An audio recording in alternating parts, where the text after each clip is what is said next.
매일 성경 묵상 나눔입니다. 1월 9일 월요일입니다. 오늘은 민수기 5장 11절에서 31절을 묵상합니다. 본문을 읽습니다. 여호와께서 모세에게 말씀하여 이르시되 이스라엘 자손에게 말하여 그들에게 이르라. 만일 어떤 사람의 아내가 탈선하여 남편에게 시내를 저버렸고 한 남자가 그 여자와 동침하였으나 그의 남편의 눈에 숨겨 드러나지 아니하였고 그 여자의 더러워진 일에 증인도 없고 그가 잡히지도 아니하였어도 그 남편의 의심이 생겨 그 아내를 의심하였는데 그의 아내가 더럽혀졌거나 또는 그 남편이 의심이 생겨 그 아내를 의심하였으나 그 아내가 더럽혀지지 아니하였든지 그 아내를 데리고 제사장에게로 가서 그를 위하여 보리가루 10분의 1 에바를 헌물로 드리되 그것에 기름도 붓지 말고 유향도 두지 말라. 이는 의심의 소재요 죄악을 기억나게 하는 기억의 소재라. 제사장은 그 여인을 가까이 오게 하여 여호와 앞에 세우고 토기에 거룩한 물을 담고 성막 바닥에 티끌을 취하여 물에 넣고 여인을 여호와 앞에 세우고 그의 머리를 풀게 하고 기억나게 하는 소재물 곧 의심의 소재물을 그의 두 손에 두고 제사장은 저주가 되게 할 쓴 물을 자기 손에 들고 여인에게 맹세하여 그에게 이르기를 내가 내 남편을 두고 탈선하여 다른 남자와 동침하여 더럽힌 일이 없으면 저주가 되게 하는 이 쓴 물의 해독을 면하리라. 그러나 내가 내 남편을 두고 탈선하여 몸을 더럽혀서 내 아내 아닌 사람과 동침하였으면 제사장이 그 여인에게 저주의 맹세를 하게 하고 그 여인에게 말할지니라. 여호와께서 내 넓적 다리가 마르고 내 배가 부어서 내가 내 백성 중에 저주거리 맹셋거리가 되게 하실지라.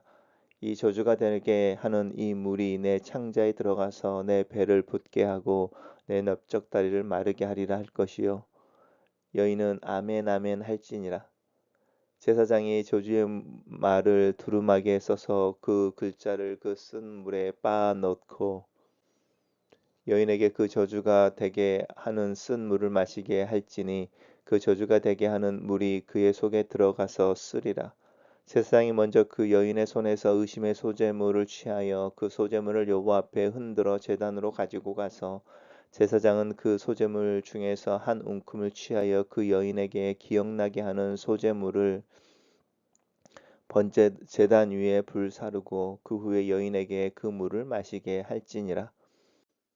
그 물을 마신 후에 만일 여인이 몸을 더럽혀서 그 남편에게 범죄하였으면 그 저주가 되게 하는 물이 그 속에 들어가서 쓰게 되어 그의 배에 부으며 그의 배가 부으며 그의 넓적 다리가 마르리니 그 여인이 그 백성 중에서 저주거리가 될 것이니라.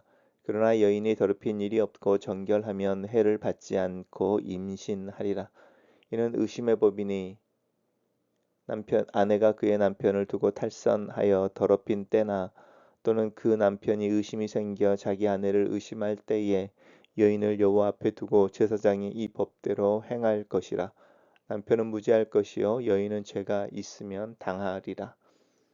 오늘의 본문은 세 개의 단락으로 나눠져 있습니다. 첫 번째 단락입니다. 오늘 이야기하는 부분은 남편과 아내 사이의 부정의 문제입니다. 특별히 오늘 본문에서 이야기하고 있는 것은 아내 쪽에서 탈선이라고 하는 부분이죠. 탈선이나 남편에 대한 신의를 저버렸다. 특별히 성적인 부분입니다.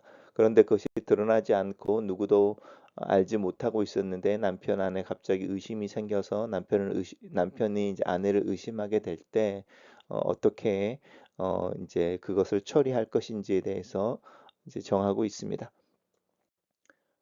단락을 요약해 보겠습니다. 아내가 탈선하여 남편에 대한 신의를 저버렸다고 의심되는 상황이 발생할 때는 다음의 율법을 따라 부부 사이의 부정을 제거하라 이렇게 정리했습니다.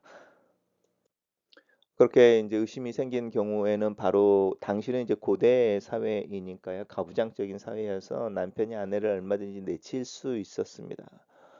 말만 해도 이혼이 되는 시절이고 전혀 책임을 지지 않고 이렇게 자기가 어떤 그 남자라는 이유만으로 횡포를 벌일 수 있었는데 그러지 말라라는 것입니다.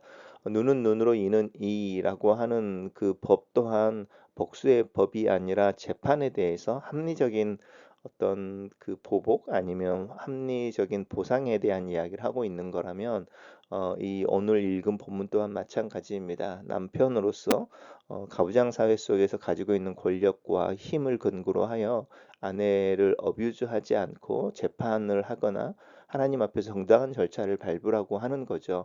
그래서 우리가 보면은 이제 약간은 우스운 내용일 수도 있지만 여인의 권익을 보호해 주는 부분일 수 있습니다. 그래서 이혼 증서를 써준다든지라고 하는 부분도 남자의 아니면 남성의 권력을 제한하는 것처럼 오늘 본문 또한 마찬가지입니다. 이 관점을 가지고 한번 살펴보시면 좋습니다.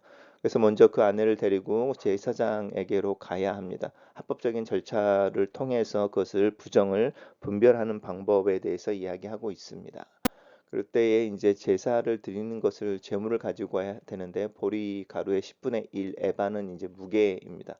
가지고 가서 이제 보리 가루니까 곡식으로 제사를 드리는 거니까 소제라는 말을 씁니다.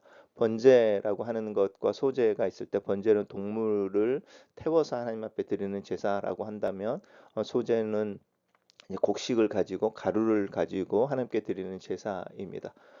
다른 이 이렇게 이 부정과 관련해서 드리는 소재의 이름을 의심의 소재, 기억의 소재라고 부르고 있는 것은 의심의 소재는 남편의 의심이 있기 때문이고 또 기억의 소재는 여인이 자신의 부정함 아니면 부정하지 않음을 고백해내야 되는 것 때문에 이 의심과 기억이라는 이름을 넣습니다. 내용은 심플합니다. 이렇게 거룩한 물을 가지고 와서 성막 바닥에 티끌을 취하여 물에 넣어라.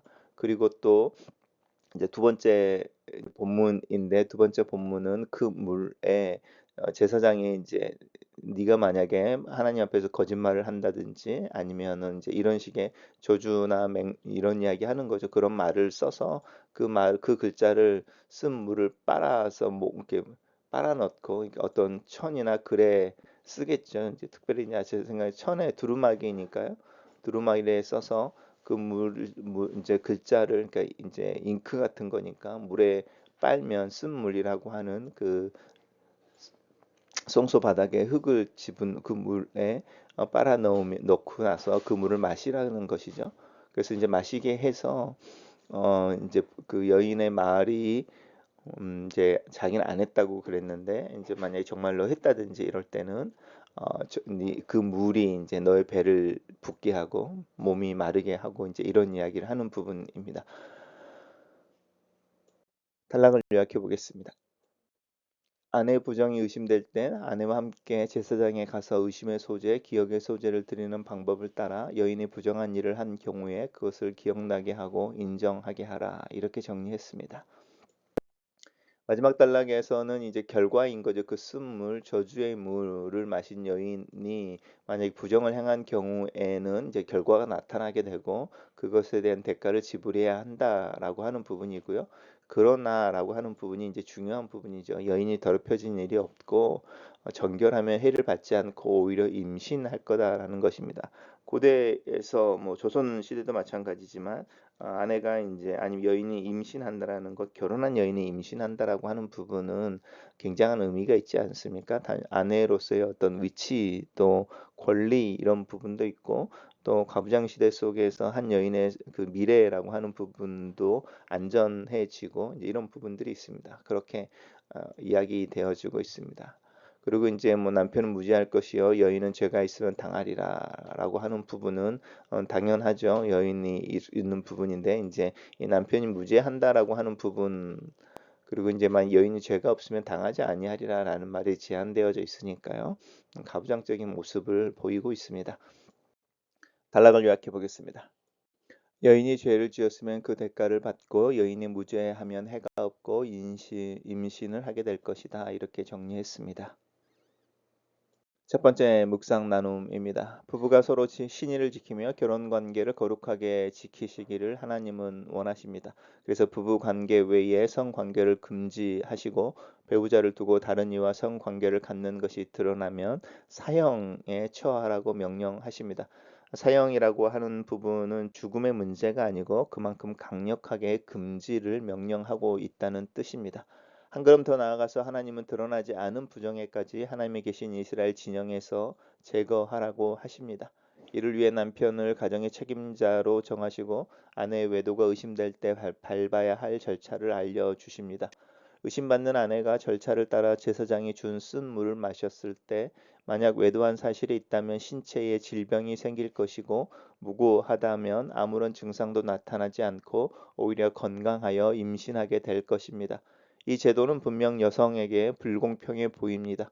그러나 여인의 외도 사실이 드러나면 아마도 외도 상대자도 밝혀질 것이고 간부와 음부를 모두 죽이라는 율법에 따라 남자도 함께 사형됐을 것입니다.